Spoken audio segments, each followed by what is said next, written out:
Hey, what's up, YouTube? Just hanging out, and I was watching some of my favorite people on YouTube, and how they always have something poignant to say and something to talk about. You know, I always think about, man, I want to have something to talk about. I want to talk about something interesting that people will enjoy. And I always talk about stupid stuff.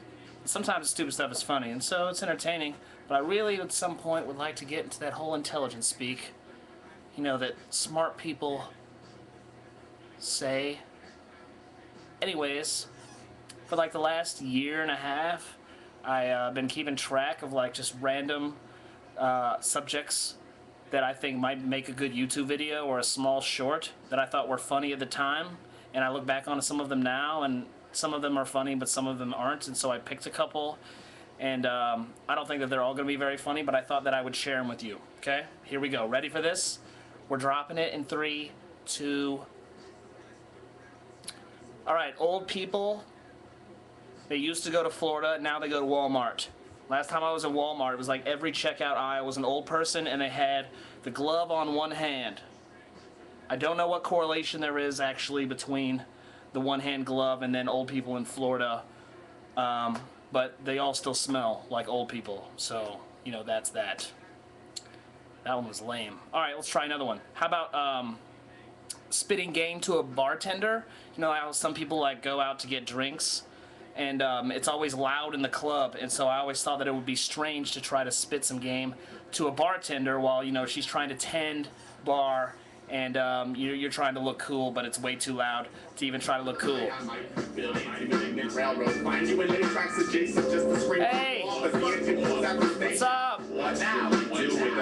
Oh, I said hey! No, I don't want a 7-Up. What's your name? Nina? Sheena. Oh, Gina. Gina. Cool. It's nice to meet you. It's nice to meet you. Yeah.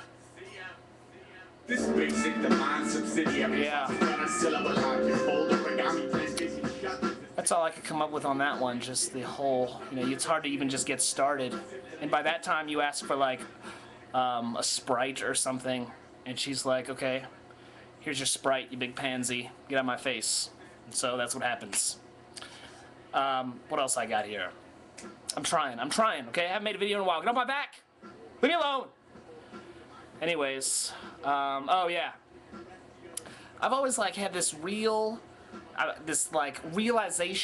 that people really are getting more dumb through technology. You would think that technology would help to make people smarter, and definitely I guess it makes, you know, us run more efficient, but it's like retarding the human race, I think. Like, seriously. Like, you know, and not in a derogatory way, I'm just saying it's retarding us. We are like backing up. Let me give you some examples. For instance, calculators. You know, being a teacher, I see this all the time. I'm not calling my students retarded. You know, why jump to that conclusion? I don't even know where you get that from. Anyways, I'm always in class, and we come across a problem, and it's like 6 times 9, and then I've got like half the class going, oh yeah. And it's like, are you kidding? For real? For real. It's because of your dependence on that machine that has put you in the situation in the first place. You know, a lot of kids don't know the perfect squares up to 9. Like 7 squared. It's 14. It's 14, Mr. Smola.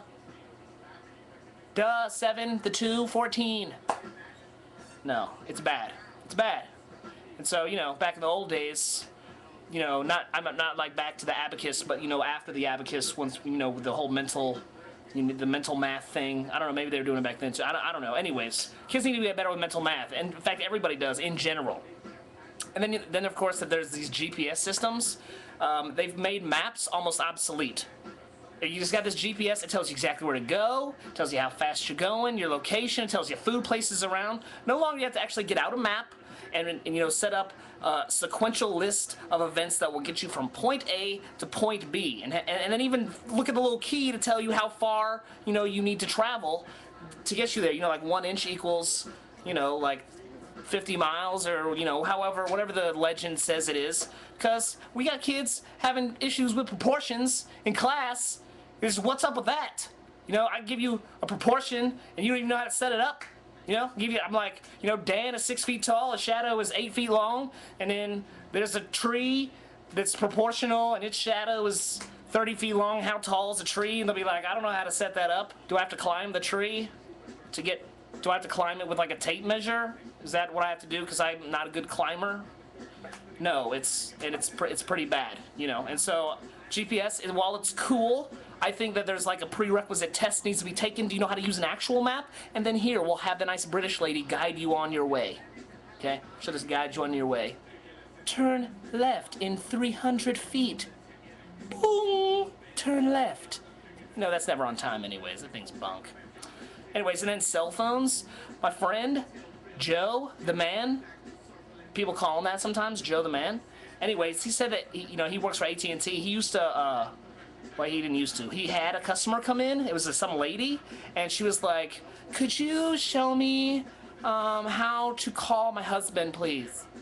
And he's like, okay, sure, ma'am, no problem. And he grabs her phone, and he has her phone. He's like, okay, well, what's his number?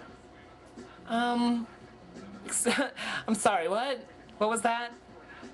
I need his number? I don't quite know what you mean. His phone number, like what, like everybody has a phone number. If they have a phone, what do I need to dial to get his number? I've never had to do that before.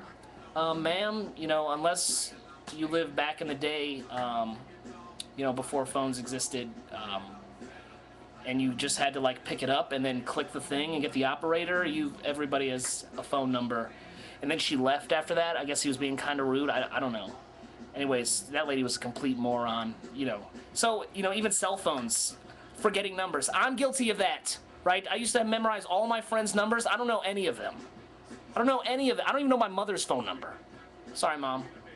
I don't know. And it burns me up inside. And yet I don't stop. I still go to my favorites because it's easier and just hit the number. I'm guilty. And speaking of cell phone, it's totally the adult Game Boy. Like back in the day when I was a little tyke, Game Boy, that was the thing. You're like, oh, I need Mario Brothers on the Game Boy. I will be playing that thing all the time. AA batteries will be burning. I would just go through those things like Tic Tacs, just killing it. Killing it. And nowadays kids are still in the video games, but adults, we have our cell phones. Like sometimes I'm at work. No, that's a bad example. I'm not at work. I don't do that at work. Okay, let's just, say that I'm in the car, with somebody, and then they're talking to me, and then I like make up stuff to give myself more time on the cell phone if I'm in the middle of a game or something like that, because I've got an iPhone, so awesomeness. And so they'll be talking to me. I'll be like, tonight, I think I'm going to the second level upgrade tower to kill 3rd Battalion troops.